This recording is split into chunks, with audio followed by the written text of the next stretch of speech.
So while we're working on a clay project, you usually generate a lot of scrap clay. At least when working with about 100 students doing clay projects, we have to have some way to recycle the unused clay at the end of each period. So usually what we do is I have a 5-gallon bucket that the students will throw scrap clay in when they're done. Now, of course, that leaves you with something that you have to do. You have to re-wedge your clay.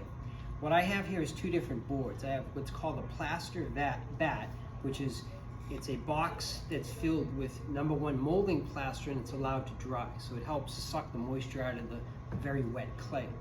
This is a very cheap alternative. This is just a piece of MDF plywood that you would get at Home Depot. What I have here is just a plastic piece of plexiglass, and what I'll do is I'll just kind of clean the surface off, get rid of any kind of junk that might be on there from the last time we used the plastic bag. So then what I do is I take the bucket, and we'll use both. So I'll take out my chunks of clay. Now, some of this stuff has been sitting in this bucket for probably about 4 days. So the bottom layer is a little bit wetter than the top layer. So what I'll do is I'll take the really gooey layer and I'll put that aside for a minute. Now, you could do this all on the plaster bat, or you could do it on this board here. It doesn't matter.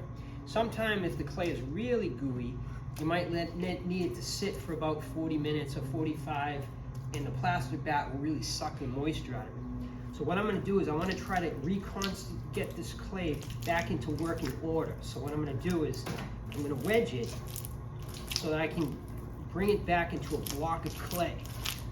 So I'm just kind of moving into the plaster bat. What I'm doing is I'm wedging the clay, and it's helping get air pockets and stuff out of it. This board operates the same way. So I can just take the same chunk of clay, and what the board is doing, just like the plaster is doing, it's absorbing that extra moisture out of the clay. So when you're doing this, you need a nice solid table to work on. And that very gooey clay will eventually move its way back into a workable, malleable piece of clay that's not too gooey, because obviously nobody wants to work with clay like this. So we got to move it back into its state of being. So I'll let that sit for a minute. Come back to this one. Now, the plaster bat is great because it does suck the water out of the clay a lot faster.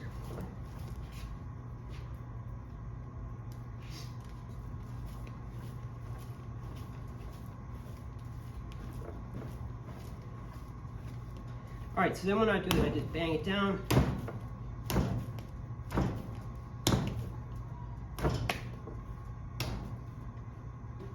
I use one of the clay bags that I saved. And I'll just spray it with water.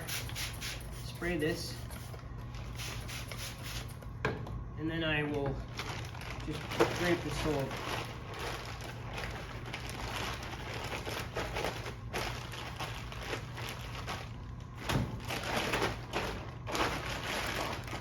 So this is ready to be used with the next class, so just keep it tight.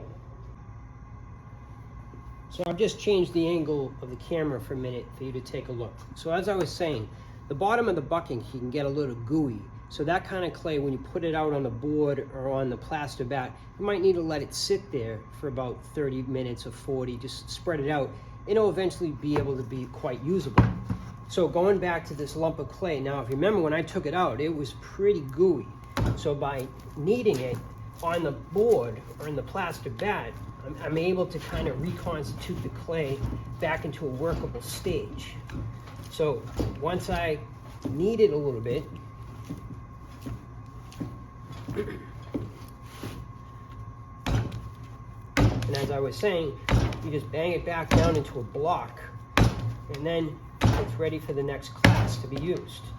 So usually what I'll do is I'll wait, depending on how many kids are working and what's going on, I'll have kids throw their scrap clay in. Maybe every other day I might re-wedge the bucket of clay. I don't want to get too behind on it because then it becomes a chore. So we want to try to make sure it's workable. Now, the other thing that I will bring up is this. This clay right now is actually pretty damp. It's very soft, and that's really good for throwing on the pottery wheel. So sometimes if the clay is too stiff, you know, to throw an object on the pottery wheel, the clay doesn't want to move. So you want to make sure that your clay has a nice moisture content.